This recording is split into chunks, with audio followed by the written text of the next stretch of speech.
Imagine being 12 years old, waking up completely alone, abandoned by your parents with nothing but a scribbled note. Now imagine, 15 years later, those same parents showing up at your millionaire grandfather's while reading, claiming to be your guardians, but then my lawyer walked in, and their faces turned white. Today, at 35, I stand as the proud head of Ross Heritage Jewelers, a name synonymous with luxury across the country. I live in a magnificent mansion my grandfather left behind, surrounded by wealth, status, and the most beautiful little family a man could ask for. But this glittering success can never erase the ghost of that 12-year-old boy, waking up alone in a rundown trailer, a single note confirming his parents were gone. Find your grandfather. He'll take care of you. That moment wasn't just the end of my childhood. It was the brutal beginning of a grueling journey, one that forged me into the man I am today. My name is Ashton Ross. I grew up on the dusty western edge of Oklahoma City, where the wind seemed to constantly rattle the flimsy tin walls of our trailer. Our home offered little comfort. A tiny living room with a tattered sofa, a kitchen corner always smelling faintly of grease, and two cramped bedrooms that felt barely big enough to hold our nightmares. My father, Patrick Ross, once owned an auto repair garage, but by the time I was 7, he was a ghost of his former self. The business crumbled, and he sank deep into the quicksand of gambling. I still remember the nights, his bloodshot eyes, the stench of cheap whiskey clinging to him. He'd bellow at my mom, blaming her for everything, from overdue electric bills to his losses at the casino. "Paula, don't you see I'm trying?" he'd shout, slamming his fist on the table, sending a glass crashing to the floor, its fragments reflecting our broken lives. My mother, Paula Ross, was a small, fragile woman whose eyes always held a deep sadness. She worked as a waitress at a diner near the highway, taking any shift they offered, day or night. I'd watch her come home, hands trembling as she placed a bag of leftover diner food on the table, her voice hoarse. "Eat, Ashton, eat." I'd say I wasn't hungry, but I knew she was starving. She always gave me her share, silently enduring. Her hunger wasn't just for food. It was a yearning for a better life, a life she never had a chance to reach. Mom tried to hold our family together, but with each passing day, she grew quieter, her gaze drifting to some distant place I couldn't follow. Once, I found her curled in a corner, her face buried in her hands, sobbing. When I asked what was wrong, she just waved me off. "It's nothing, Ashton. I'm just tired." I vividly recall one stormy night, the wind howling through every crack, mixing with the shouting inside. Drunk out of his mind, Dad threw a stack of unpaid bills onto the table. "All you do is bring home pennies. How's that supposed to keep this house afloat?" Mom stood at the sink, hands soaked, trying to stay calm. Her voice trembled. "At least I bring money home instead of burning it all at the casino like you." The words barely left her mouth before Dad lunged, grabbing a whiskey glass, hurling it to the floor. Shards scattered, liquor pooled across the linoleum. I hid behind my bedroom door, my heart hammering, watching Mom's silhouette shrink as if she might break. In that moment, a chilling premonition settled over me. Our family was hurtling toward an inescapable ending. That fateful morning, when I was 12, the air was biting cold, seeping through every crack in the trailer. I woke on my narrow bed, the thin blanket barely keeping me warm. The living room was eerily silent. No arguments, no clatter of dishes, not even Mom's voice urging me to get ready for school. I sat up, rubbing my eyes, a cold dread creeping into my gut. "Mom," I call, my voice weak. No answer. "Dad," I tried again, stepping out of my room, my bare feet shivering on the icy wooden floor. The living room was empty. The kitchen was empty. Their bedroom, too. The bed unmade, the closet flung open, a few old clothes strewn across the floor. My heart raced, a sickening feeling rising.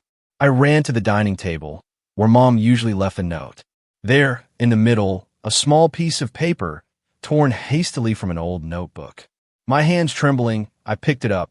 In my father's scrawled handwriting, a single line in ballpoint pen: "Find your grandfather.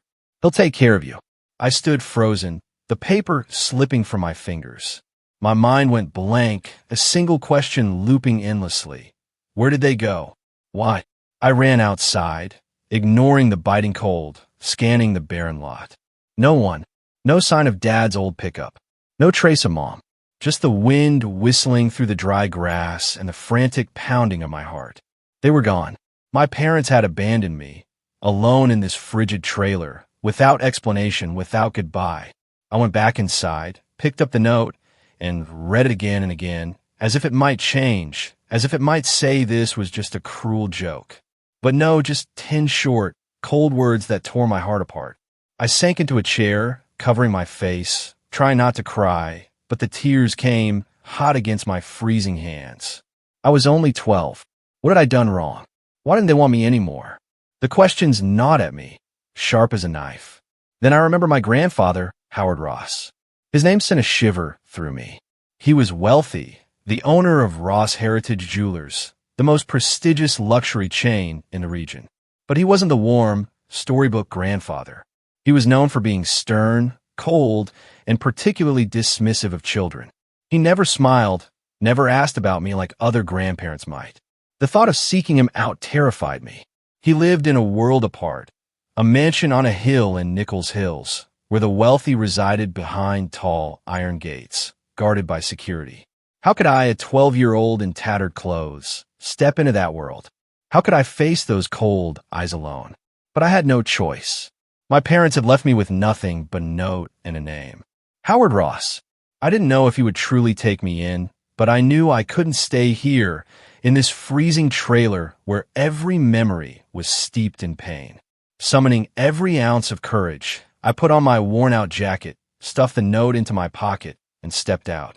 The cold wind pushed against me, as if trying to knock me down. But I kept walking, one painful step at a time, along the rough dirt road, leading away from the trailer park. I didn't know what lay ahead, but I knew this moment when my parents abandoned me would change my life forever. The Oklahoma winter cold didn't just seep through my thin jacket. It burrowed deep into my chest. My worn-out sneakers, their soles nearly gone, slapped against the pitted red dirt road. I hugged myself tightly, trying to hold on to the last scraps of warmth. But the real chill didn't come from the weather. It came from the emptiness in my heart. The note in my pocket felt like a heavy weight, a constant reminder that they had chosen to abandon me, that I was now utterly alone. My grandfather's house in Nichols Hills was miles away, and I had no car, no money, not even a phone. But I had to find him. My parents' trailer, now just an empty shell, held memories of arguments, bitter words, and now their final betrayal. I decided to head to Tommy's house, my best friend, a few blocks away. He and his dad, Hank, were the only people I thought might help me. When I reached Tommy's, the sun had climbed higher, but the cold refused to relent. There, home was a small wooden place, not much better than mine, but at least it was warm, with the faint smell of toasted bread in the air. I knocked, and Tommy opened the door, his eyes widening. "Ashton, why are you here so early? What's wrong?" He pulled me inside, and when he saw my scared, red eyes, he went quiet, sensing something terrible. I told Tommy and his dad everything. I pulled out the note, handed it to Hank, my voice choking. "My parents, they're gone. They left this." Hank read the note, his brows furrowing. He was a big man, a truck driver with a weathered face but kind eyes. "Ashton, you sure? Maybe they just went somewhere for a bit?" he said, but his voice lacked conviction. He knew, as I did, that my parents weren't the type to leave a note like that for a short trip. "I need to get to my grandfather's," I said, my voice trembling. "In Nichols Hills. I don't know how, but I've got nowhere else to go." Hank sighed, placing a hand on my shoulder. "All right, kid, I'll drive you, but you're eating something first. Can't let you go on an empty stomach." I sat in Tommy's kitchen, eating a slice of toast Hank insisted on, but the food had no taste. My mind swirled with images of my grandfather, Howard Ross. He was wealthy, the owner of Ross Heritage Jewelers, the most renowned luxury jewelry chain. But he was no warm, storybook granddad. He was known for being stern and cold, especially toward kids. He had 3 sons, my father Patrick, the eldest, then Uncle Anthony, and Uncle Philip. None of them could stand his harsh demeanor, so none worked for his company. Mom once said that Grandpa saw Dad and my uncles as failures. "He never forgives mistakes," she'd whispered, her eyes distant, "and he doesn't like kids." The few times I'd met Grandpa when I was younger left me with a heavy feeling. He lived in a different world, a mansion in Nichols Hills, with pristine streets, perfectly trimmed trees, and houses like castles. I remember the last time I saw him, when I was 10. He sat in his grand living room, dressed in a black suit, staring at me with icy eyes. "Stand up straight, Ashton," he'd said, his voice sharp. "Don't slouch like a loser." I was so scared I couldn't speak, just stood there feeling like I was on trial. Now, the thought of facing those eyes again, without my parents, made my heart clench. After eating, Hank grabbed his old pickup. I sat in the passenger seat, clutching my backpack with a few clothes and that fateful note. The drive felt longer than it was, or maybe it was just me, each mile pulling me closer to a foreign world. Oklahoma City passed by the window. The slums gave way to wider roads, towering buildings, and finally the upscale neighborhoods of Nichols Hills. As we turned onto the road leading up the hill, I saw it, Grandpa's mansion. It wasn't just a house. It was a fortress with towering iron gates, security cameras peeking from stone walls, and 2 guards at the entrance. The sprawling lawn was meticulously maintained, with vibrant red flower beds and lush green trees. The main house loomed massive, with white columns and a red-tiled, Southern-style roof, like something from a movie about the elite. But to me, it wasn't beautiful. It was terrifying, like a monster with its jaws open, waiting for me to step inside. Hank stopped the truck at the gate, exchanging a few words with the guard through the intercom. A moment later, the iron gate creaked open. He patted my shoulder. "You okay, Ashton? I can stay if you need me." I shook my head, forcing a smile. "I'm fine, Hank. Thanks." But I wasn't fine. I was scared, confused, and the loneliness had never felt so stark. I stepped out of the truck, backpack slung over my shoulder, and walked through the gate. The guard led me across the lawn to the massive wooden front door. A middle-aged man in a crisp black suit with neatly combed hair appeared. He introduced himself as Raymond Lawson, Grandpa's new butler. "Master Ashton," he said, his voice calm but formal, "Mr. Howard is waiting for you in his study." I swallowed hard, feeling like I was walking into a courtroom. Raymond led me through a grand hallway lined with paintings and gleaming marble floors. Everything screamed wealth, but it was cold, devoid of the warmth a real home should have. At the end of the hall, he stopped before a heavy oak door. He knocked lightly, and a deep voice echoed from within. "Come in." Raymond opened the door, and I stepped inside. Grandpa Howard Ross sat behind a massive wooden desk, dressed in a gray suit. His silver hair swept back, his eyes sharp as knives. He looked at me, no smile, no warmth, just a curt command. "Sit down, Ashton." I obeyed, my legs trembling. His gaze seemed to pierce through me, as if weighing my worth. "I know what your parents have done," he said, his voice dry. "From now on, you're staying here. But don't expect to be coddled. There's no room for weakness in this house." I sat silent, my heart pounding, unable to meet his eyes. I knew in that moment my life would never be the same. This mansion, with all its grandeur and coldness, would be my new home and my first battlefield. "Ashton," my grandfather continued, his voice low but sharp, "from now on, you're part of this family. But this family is not a place for daydreaming or laziness. You will live by my rules." He handed me a piece of paper with 5 lines of handwritten text, the writing firm and neat, just like the man himself. My heart pounded as I skimmed it. "Be punctual. Be financially independent. Never lie. Take responsibility. Train your mind, body, and soul." "These are the 5 golden rules," Grandpa said, his voice devoid of emotion. "You will live by them, or you will have no place in this house." I nodded, not daring to ask questions, though my mind was a storm of them. Financially independent? I was only 12. How was I supposed to have money? Train my mind, body, and soul? His gaze made it clear this wasn't the time for questions. Raymond Lawson, the butler, led me out of the study into my new room on the 2nd floor. The room was 3 times the size of my old bedroom, with a large bed, a walnut wardrobe, and a window overlooking the lush garden. But it didn't make me feel at ease. Everything here was too perfect, too foreign, as if I were an outsider trying to fit into a painting. That didn't belong to me. Raymond placed a hand on my shoulder, gentle but firm. "Young master, don't be afraid," he said, his voice warm yet steady. "Mr. Howard is strict, but he does this for your own good. Try your best, and you'll understand." Those first days were a nightmare. Every morning, the alarm blared at 5:30, and I had to get up to jog around the sprawling garden. I hated running. My legs ached, my breath came in gasps, and the morning chill made me want to crawl back under the covers. But Raymond was always there, stopwatch in hand, his gaze stern. Rule number 5, Master Ashton, he'd remind me. Train your body. Mr. Howard doesn't tolerate laziness. I gritted my teeth and trudged on, though inside I wanted to scream that I didn't belong here. At my new school, a private academy for wealthy kids in Nichols Hills, things were even worse. Grandpa enrolled me there within the first week, handing me a crisp, new uniform that felt like someone else's armor. The other kids stared at me like I was an alien. "You're the abandoned grandson of Mr. Ross?" Huh. A blond boy in an expensive shirt sneered as I walked into class. His words cut like a knife, reopening wounds that hadn't yet healed. I bowed my head, pretending not to hear, but inside a storm of anger and humiliation raged.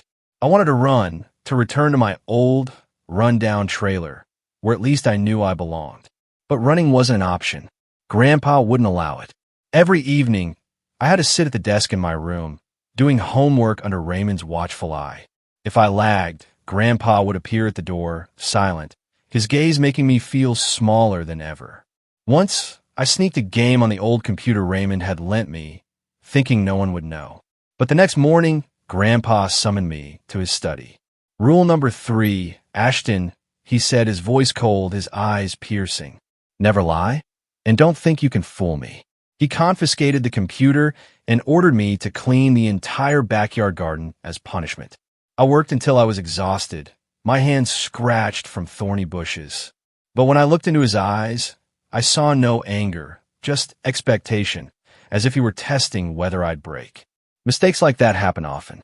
I was late to school because I overslept, skipped workouts because I was tired, even lied about finishing homework to get a break.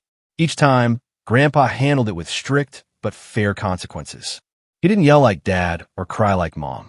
He simply imposed a punishment and expected me to correct myself. "Discipline isn't about punishment, Ashton," he said once as I stood before him, drenched in sweat after cleaning the garage for 3 hours. "It's about forging you into a man." At first, his words only made me angry. I didn't want to become a man his way.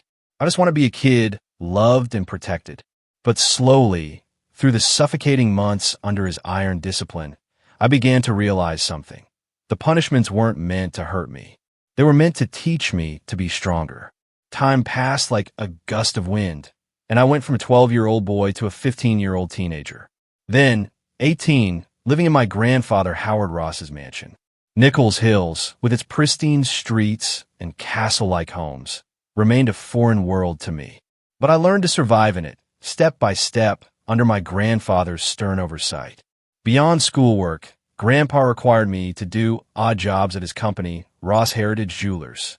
On weekends, while my peers rested, I had to be at the main office in downtown Oklahoma City, running errands, organizing paperwork, or observing boardroom meetings. The first time I stepped into the company's gleaming glass building, I was struck. The jewelry displays sparkled under the lights, with diamonds and pearls arranged like works of art. But I wasn't allowed to touch or daydream.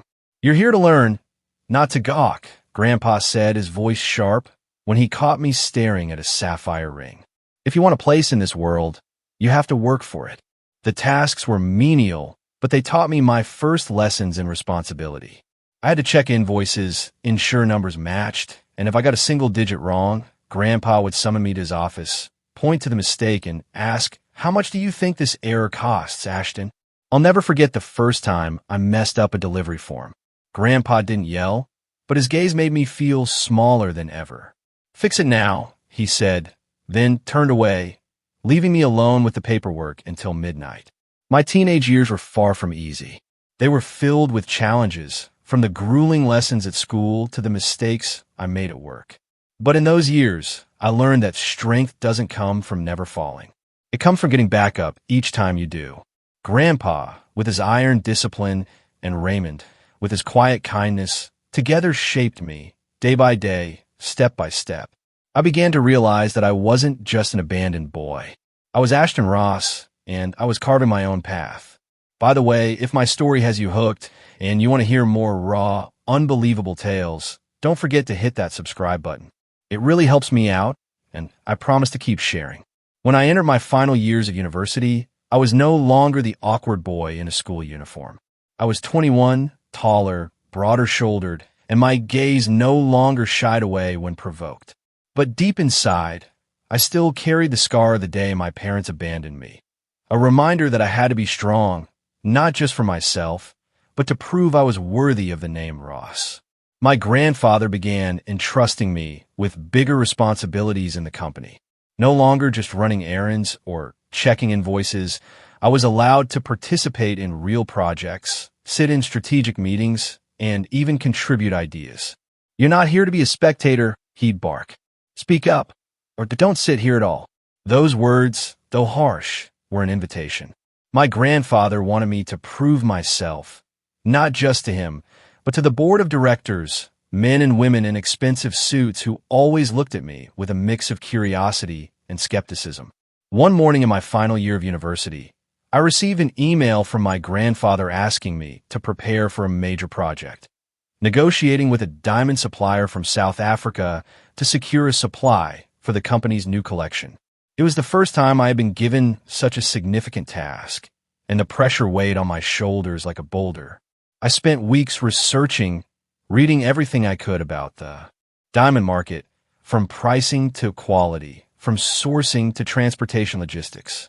I stayed up until 3 a.m., my eyes blurring in front of the laptop screen, but I didn't dare complain. The day of the negotiation arrived, and I walked into the meeting room with my heart pounding. Across from me was Mr. Johan Vandermeer, a seasoned supplier from Johannesburg, with sharp eyes and a half-smile. My grandfather sat at the head of the table, silent, but his gaze was like a blade, ready to cut through any mistake I made. The meeting went smoothly for the first 30 minutes, until Mr. Vandermeer suddenly announced that his supplier was considering pulling out of the deal because a competitor had offered a better price. The room fell silent. I felt the blood rush to my face, sweat beading on my forehead. This was the defining moment. Either I salvaged the contract, or I would prove I was just a kid who didn't belong. I took a deep breath. "Mr. Vandermeer," I said, striving to keep my voice steady, "I understand that price is important, but Ross Heritage Jewelers doesn't just buy diamonds. We build long-term relationships. We have the strongest distribution network in the U.S., and our reputation ensures that your diamonds will be valued higher than with any competitor." I proposed a new deal, increasing the profit-sharing percentage for the supplier in exchange for a 2-year exclusivity commitment. I glanced at my grandfather, hoping for a sign, but he just sat there, expressionless. After a tense discussion, Mr. Vandermeer nodded. "Kid, you know how to negotiate," he said, his smile widening. "I'm in." The room let out a collective sigh of relief, and for the first time, I saw a different look in the director's eyes. Not skepticism, but respect, albeit cautious. My grandfather said nothing, but as the meeting ended, he stood, placed a hand lightly on my shoulder, and left. Graduation marked a turning point in my life. I was no longer the boy who feared my grandfather's stern gaze, or the teenager who dodged taunts. I had become a man of resolve, ready to face the challenges of the business world. The day I wore my first custom-tailored suit and looked in the mirror, I saw the difference clearly. No longer the trembling 12-year-old who stepped into the mansion years ago, but an adult who knew where he was headed. Deep down, I understood. Ross Heritage Jewelers wasn't just my grandfather's company. It was becoming a part of me, and I was determined to prove I was worthy of it. In the first few years after university, I threw myself into work with a burning passion. I was just 23, an age when many of my peers were still searching for their path. But I was already sitting in strategic meetings, facing executives twice my age, and negotiating with international partners in far-off cities like London or Dubai. Ross Heritage Jewelers wasn't just a jewelry company. It was an empire, and I was learning how to become a vital part of it. Every day, I worked from early morning until late at night, reviewing accounts, overseeing marketing campaigns, and ensuring that every diamond, every ring sold, carried the true value of the Ross brand. My grandfather, though still the chairman, gradually handed over more responsibilities to me. His gaze was no longer just scrutinizing. Sometimes, I caught a glimmer of pride in his eyes, though he never said it aloud. But just when I thought I had found my footing, a storm from the past came crashing in. One afternoon, while reviewing financial reports in my office, Raymond knocked on the door, his expression unusually serious. "Master Ashton," he said, his voice low, "there's someone here to see you." They're in the drawing room. I frowned, not recalling any scheduled meetings. "Who is it, Raymond?" He hesitated, then replied, "It's your parents." My heart seemed to stop. Patrick and Paula Ross. Names I had tried to bury deep in my memory now resurfaced like ghosts from the past. I stood up, my hands trembling slightly, unsure of what I should feel. Anger? Pain? Or a naive flicker of hope that they had returned out of genuine regret? I walked down the stairs, each step feeling like it carried 1,000 pounds. And when I pushed open the drawing room door, I saw them. My father, Patrick, sat on the sofa, much older than I remembered. His hair was streaked with gray, his face gaunt, his eyes bloodshot, as if still bearing the marks of countless nights at the gambling table. My mother, Paula, sat beside him, thinner than before, her hands clasped tightly, as if trying to hold on to some semblance of calm. They looked up at me. "Ashton," my mother spoke first, her voice trembling. "Are you doing well? I missed you so much." Her words made my heart clench, but I didn't let my emotions take over. "You miss me?" I asked, my voice colder than I intended. "It's been 11 years, Mom. 11 years since you and Dad left me with nothing but a note." My father lowered his head, avoiding my gaze. "Ashton, we had no choice," he said. "We owed too much. If we had stayed, we would have dragged you down with us." I wanted to scream at them, to ask why they didn't fight for me, why they chose gambling and debt over their own son. But I held back, remembering my grandfather's words. Discipline is controlling yourself, even when your heart wants to explode. "So, what do you want now?" I asked, my voice calm but razor sharp. My mother hesitated, then said, "We need help, Ashton. Your father is sick, and we owe a large sum. You're working for your grandfather's company, aren't you? Just a little. You could help us." Her words hit me like a knife. They hadn't come back out of remorse, not for family. They came back for money. I looked at them, feeling the old scar in my heart bleed anew. "Help," I repeated, my voice bitter. "You left me when I was 12, without an explanation, without a single call. Now, when I have something you need, you show up. Is that why you're here?" My father shot to his feet, his face flushed with anger. "How dare you talk to your parents like that? I raised you, gave you a roof over your head, and now you're so ungrateful you'd watch us suffer." I gave a bitter laugh, unable to hold it back any longer. "A roof? More like a house full of arguments and debt. You chose the casino over me. Don't talk to me about raising me." My mother burst into tears, covering her face. "Ashton, please don't be like this. I know I was wrong, but we're family. You can't turn your back on family." Her words made me waver. A small part of me, however faint, still yearned for family, still wanted to believe they had changed. But then I remembered the note, the years of loneliness, and I knew that family bond had died long ago. Raymond stood in the corner of the room, silently observing. When my parents left, taking nothing but a vague promise to return, he walked over and placed a hand on my shoulder. "Master Ashton, you did the right thing," he said, his voice warm and steady. "Setting boundaries isn't cruelty. It's how you protect yourself." I nodded, but my heart still felt heavy. "Raymond," I whispered, "why does it still hurt? I thought I was over this." He gave a sad smile. "Master Ashton, wounds from family never fully heal, but you're stronger than them. Don't let them pull you down. In the months that followed, my parents reappeared a few more times, each time with a new excuse: gambling debts, illness, or even belated apologies. They cried, begged, and tried to guilt me. Once, my father even showed up at the company office, shouting in front of the staff, "Who do you think you are, Ashton? Just a lucky kid your grandfather picked up." I stood there, my heart pounding, but I didn't let my emotions take over. "Dad," I said calmly, "you abandoned me when I needed you most. You have no right to be here anymore."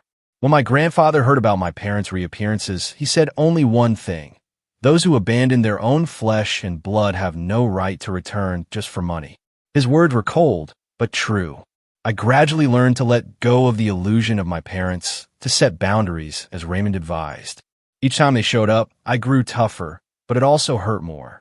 I didn't want to become a cruel person, but I knew that if I didn't protect myself, I'd be dragged back into the abyss of my past. Raymond remained by my side like a guiding light. One evening, after my parents left again, leaving me with an empty feeling, he brought me a cup of tea and sat down. "Master Ashton, do you remember rule number 4? He asked. I nodded. "Take responsibility." He smiled. "Exactly. But responsibility isn't just to the company or to Mr. Howard. It's to yourself, too. You don't owe them anything, Ashton. You only owe yourself a better life." At 27, I made waves in the industry with a creative marketing strategy, a jewelry collection inspired by family heritage, integrated with QR codes that allowed customers to trace the origin of gemstones. Thanks to this strategy, the company's revenue surged by 25% in just the first quarter, and articles in Forbes and Bloomberg began referring to me as the promising heir of the Ross empire. I worked tirelessly, from analyzing market data through Google Analytics to holding virtual meetings with partners via Zoom, ensuring every detail in the supply chain was flawless. Life seemed to be on the right track, and I felt I had truly earned the Ross name. But then everything changed in a single moment. During a board meeting in October, my grandfather, Howard Ross, who always sat at the head of the table with the unyielding presence of a general, suddenly clutched his chest, his face turning pale, his eyes, usually sharp as a blade, clouded with pain. The room fell silent. I rushed to his side, my hands trembling. "Grandfather, what's wrong?" I asked, my voice choked, gripping his hand tightly. He gave a faint nod, his voice weak. "It's nothing, just tired." But I knew it wasn't true.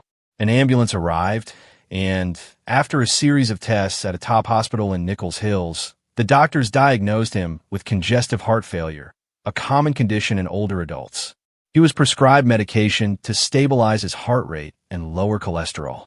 But the doctors warned that he needed rest and to avoid stress.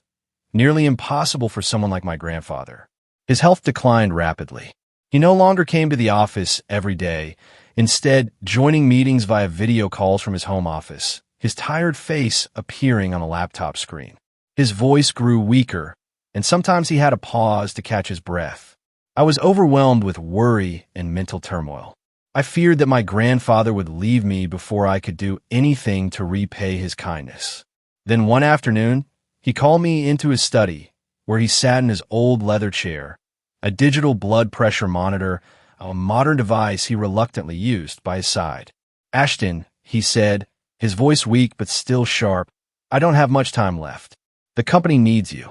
From now on, you'll sign off on major contracts, attend board meetings, and stand before the staff as a true leader."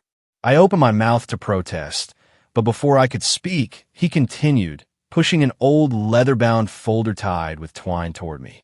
"Open it," he said, his voice low but resolute. I opened the folder, my heart pounding.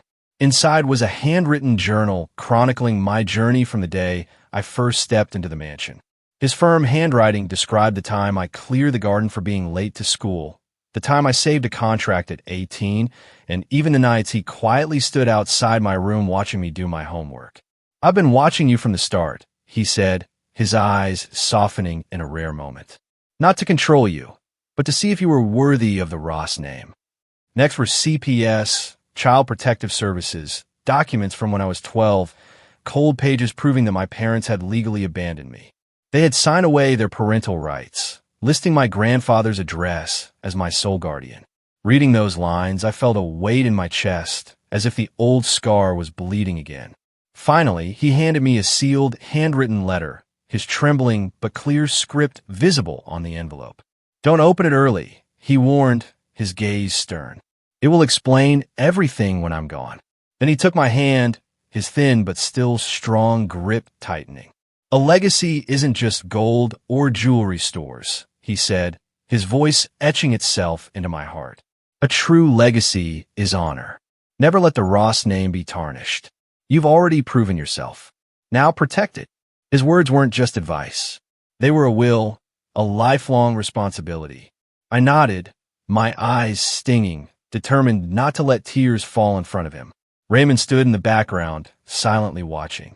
His eyes glimmered with a mix of pride and sadness. He understood that this moment wasn't just about passing down wealth. It was about passing down trust and a lifetime of responsibility.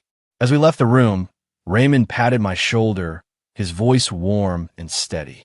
"Master Ashton, Mr. Howard chose you not because of blood, but because you forged yourself. Now it's time to prove it." I nodded, the weight of responsibility heavy on my shoulders, but also a new fire igniting within me. From that moment, I officially stepped into the role of the chosen heir. I led the company through challenging months as my grandfather underwent surgery to place a stent to clear his arteries. I signed off on major contracts, from expanding stores to investing in blockchain technology to ensure gemstone traceability. I met with employees, sharing a vision. We don't just sell jewelry, we sell trust. And that trust must endure. Each decision was a test, but I was no longer afraid as I once was.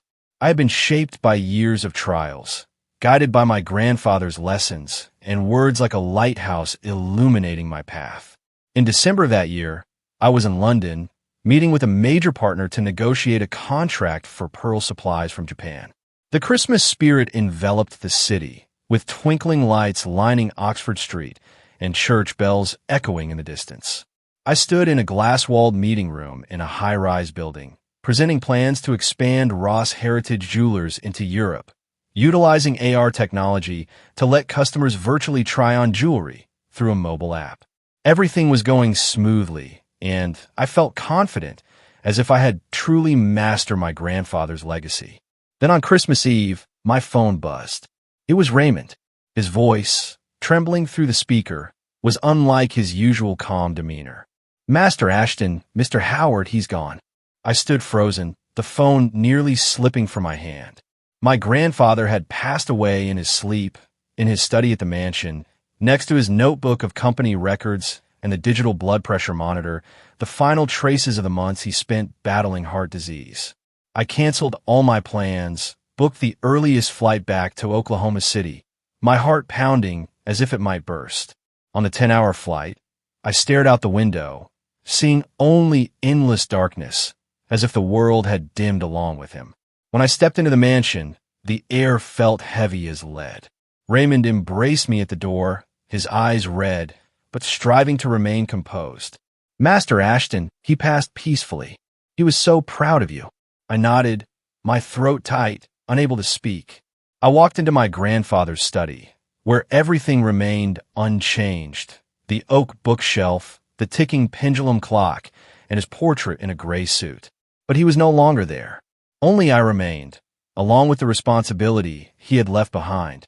My grandfather, Howard Ross's funeral, was held solemnly at Nichols Hills United Methodist Church, a historic church with white stone columns and stained glass windows gleaming under Oklahoma's winter sun. That day, the air was bitterly cold, but the church was packed. Relatives, company employees, longtime partners, hundreds attended, from board directors in black suits to sales staff from Ross Heritage Jewelers stores across the U.S. The atmosphere was a strange mix. Genuine grief from those who respected him, people he had shaped with his iron discipline, and calculating glances from some family members. I sat in the front row next to Raymond, who, in his black suit, looked older than ever. My father, Patrick Ross, and my uncles Anthony and Philip were all present. It was the first time in years they had gathered. They sat a few rows behind me, whispering to each other, their eyes avoiding the polished walnut coffin. My father, now in his 60s, his hair fully white, his face gaunt from years of gambling and debt. Uncle Anthony, who had tried and failed at his own business ventures, scanned the room with envy. Uncle Philip, the laziest of the three brothers, sat silently, but I could sense the scheming in his fleeting glances toward me. They didn't cry for my grandfather. They cried for what they thought they deserved. Loneliness surged as I looked at them, my own flesh and blood, who cared little for the man we had lost. I felt like an outsider in my own family, with only Raymond by my side, quietly holding my hand to lend me strength. The pastor began his sermon, describing my grandfather as a pillar of Nichols Hills, a man who built Ross Heritage Jewelers from a single store into an empire with over 50 locations, integrating technology to lead the jewelry industry. A longtime employee stood up, voice choked. Mr. Ross never gave praise, but he taught us that discipline is the key to success. I sat there, tears streaming down my face, remembering the years he made me clear the garden for being late to school, the times he looked at me with a sharp but expectant gaze. That was his love, though he never spoke it aloud. But when I glanced at my father and uncles, I saw them whispering, their eyes glinting as they mentioned the legacy. They weren't here to mourn. They were here to wait. After the funeral, the group moved to the office of Lawrence Monroe, the attorney, in a modern glass building in downtown Oklahoma City. The atmosphere was tense, like a taut string about to snap. Family members sat around a long wooden table, facing a large screen displaying electronic documents, a blend of tradition and technology, just like my grandfather's style. Monroe, a tall man with gold-rimmed glasses, began reading the will and trust. All of Mr. Howard Ross's assets, including his shares in Ross Heritage Jewelers, the network of over 50 stores, real estate holdings, and the Nichols Hills mansion, are bequeathed to his grandson, Ashton Ross. Those words detonated like a bomb in the room. The total value of the estate, estimated at approximately $125 million, reflected Ross Heritage's success in the digital era. My father, Patrick, flushed red and slammed the table. He's leaving his own son out in the cold. What kind of joke is this? Uncle Anthony chimed in, his voice shrill. Ashton's just a lucky kid. He can't handle this empire. Uncle Philip nodded, his eyes blazing. Where are his sons? We're the ones who deserve it. They glared at me like I was an enemy, forgetting that they had abandoned me when I was 12. Monroe continued, his voice steady but authoritative. The three sons, Patrick, Anthony, and Philip, each receive a symbolic inheritance of $50,000 as a gesture of honor. He went on, a no-contest clause. If any of the three sons file a lawsuit to dispute the will, they will forfeit even this small inheritance. The trust is irrevocable unless there is evidence of fraud or undue influence. This clause, designed to prevent baseless litigation, ensured my grandfather's wishes would be upheld. Then came the most dramatic part, a 90-day challenge clause. Ashton must prove his ability to maintain the company's stability and achieve positive profits for 3 consecutive months. If he fails, the entire estate will be transferred to a charitable foundation for abandoned children, reflecting Mr. Howard's values. This was the final test, a way for my grandfather to ensure his legacy went to someone worthy. The room erupted in outrage. My father stood, pointing at me. Who do you think you are, Ashton? Just a kid your grandfather picked up. Uncle Anthony shouted, We'll sue. We won't let this kid take everything. Uncle Philip, usually silent, spat. 90 days? He'll crumble.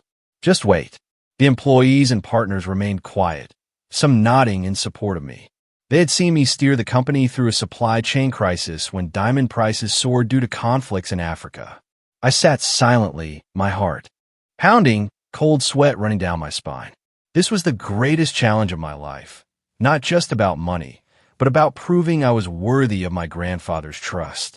I remembered his words, a true legacy is honor. Raymond squeezed my hand under the table, whispering, Master Ashton, Mr. Howard believed in you. Now it's time to shine. I took a deep breath and looked directly at my father and uncles.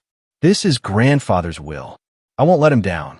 But inside, I knew the next 90 days would be a fierce battle, not only against the pressures of the board, but against the schemes of my own family. The days following the announcement of the will, the atmosphere at Ross Heritage Jewelers headquarters in downtown Oklahoma City was heavy, like the calm before storm. The 90-day challenge my grandfather had set, to keep the company stable and achieve positive profits, was not just a test of ability, but a battle for survival. I knew my father Patrick and my uncles Anthony and Philip wouldn't sit idly by. The no contest clause in the will prevented them from filing lawsuits, but I sensed they were plotting to sabotage me, waiting for me to fail so the entire estate would go to a charitable foundation, or worse, so they could find a way to manipulate the outcome afterward. Their schemes began sooner than I expected. Just a week after the funeral, an article appeared on a local online financial news site with a sensational headline: Ashton Ross, young heir, or threat to the Ross Heritage empire? The article cited insider sources claiming I lacked experience, that the company was losing trust from major suppliers, and that sales were at risk of plummeting. I read the article in my office, my face flushing with anger. I knew who was behind it: my father and uncles. Unable to attack directly, they were using the media to undermine the board's confidence in me. The board of directors began to waver. During a Zoom meeting, Mr. Gerald Thompson, a veteran director, looked at me through the screen, his voice laced with doubt. "Ashton, are you sure you can keep the company stable for 90 days? We can't risk Ross Heritage's reputation." The other faces on the screen mirrored his skepticism. I took a deep breath, maintaining the composure my grandfather had taught me. "Mr. Thompson," I replied firmly, "I've led the company through a supply chain crisis. I understand this pressure. Give me 90 days and I'll prove myself." But inside, the pressure felt like a boulder on my shoulders. My father and uncles didn't stop at the article. They began contacting senior employees, sowing doubts about my leadership. One morning, I received an email from a store manager in Dallas, reporting that Miss Linda Carter, a veteran in the finance department, was spreading rumors that I was deliberately hiding data to inflate reports. I immediately summoned her. In the meeting room, Linda fidgeted, her eyes avoiding mine, mumbling about hearing it from a reliable source. I didn't need to ask further. I knew it was my father, who had known her before my grandfather fired him for gambling. I gave her an ultimatum: work honestly or leave. Linda apologized, head bowed. But I knew this was just one of many schemes to come. The pressure mounted.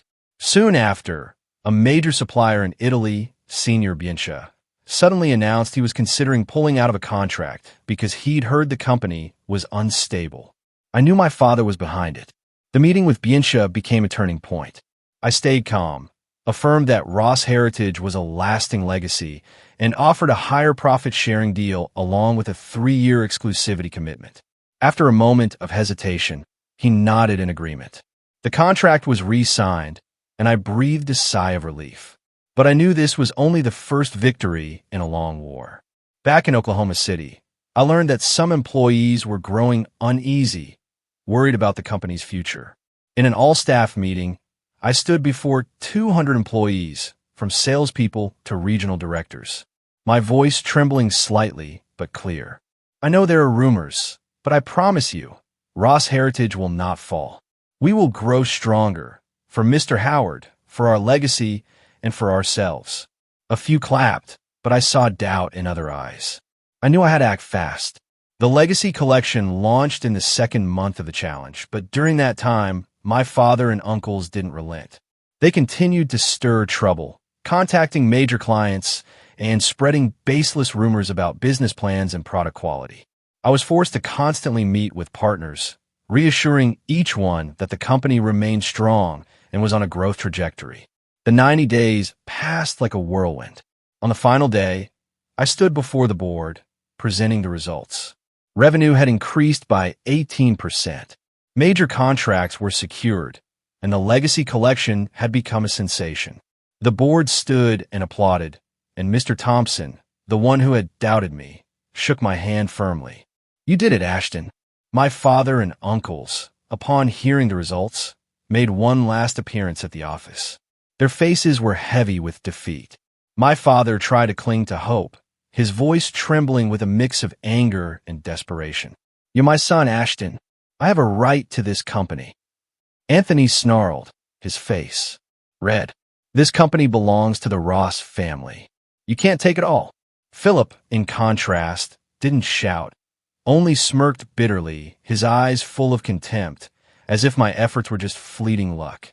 I stood tall, looking directly at my father and each uncle, my voice cold but resolute. Power doesn't come from blood. It comes from responsibility and honor. You abandoned me. Grandfather? He stayed. The room fell silent.